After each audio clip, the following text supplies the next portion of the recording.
Hi, இன்னைக்கு நம்மளோட தேவேஷ் புட்டிக்ல வந்து பாத்தீங்கன்னா ஒரு new collection soft silk saree தான் உங்ககிட்ட காமிக்க போறேன். மொத்தம் வந்து பாத்தீங்கன்னா இதுல 7 கலர்ஸ் இருக்கு. ஃபர்ஸ்ட் ஒன் வந்து பாத்தீங்கன்னா pink with green. Second colour வந்து பாத்தீங்கன்னா உங்களுக்கு எல்லோல ஒரு கிரீன் கலர் பார்டர் வந்து கொடுத்துருக்காங்க. அடுத்தது வந்து பாத்தீங்கன்னா ஆக்சுவலா இந்த சாரீஸ் வந்து நம்ம தேவேஷ் புட்டிக் ஸ்டார்ட் பண்ணப்போ இதே கலர் வந்து எடுத்துட்டு வந்திருந்தேன். நிஜமாவே நிறைய ரெஸ்பான்ஸ் வந்து இருந்துச்சு. அடுத்த கலர் வந்து பாத்தீங்கன்னா ஆக்சுவலா இது வந்து இந்த மயில் கலர் சொல்லுவாங்கல்ல, அதுல வந்து ஒரு எல்லோ கலர் பார்டர் வந்து கொடுத்துருக்காங்க. சாரியோட ஃபுல் வியூ வந்து பாத்தீங்கன்னா நான் லாஸ்ட்ல வந்து காமிக்கிறேன். கலர்ஸ் வந்து பாத்தீங்கன்னா இது மட்டும் தான் அவைலபிள் இருக்கு. சாரீஸ்மே வந்து பாத்தீங்கன்னா ரொம்ப லிமிடெட் ஸ்டாக் தான் வந்து இப்போதைக்கு இருக்கு. ஒரு சாரிலுமே 7 பீசஸ் தான் அவைலபிள் இருக்கு. வேணும் அப்படின்றவங்க சீக்கிரமா வந்து புக் பண்ணிக்கோங்க.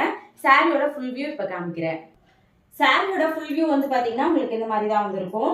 கான்ட்ராஸ்ட் கலர்ல ரெண்டு சைடுமே பார்டர் வந்து கொடுத்துருக்காங்க. முந்தான வந்து பாத்தீங்கன்னா இந்த மாதிரி தான் வந்திருக்கும். பிளவுஸ்ல ஃபுல்லா வந்து பாத்தீங்கன்னா இந்த மாதிரி பிரிண்ட் ஒர்க் வந்து கொடுத்துருக்காங்க. வேணும் அப்படின்றவங்க மேல வந்து வாட்ஸ்அப் நம்பர் கொடுக்குறேன், மறக்காம புக் பண்ணிக்கோங்க. தேங்க்யூ.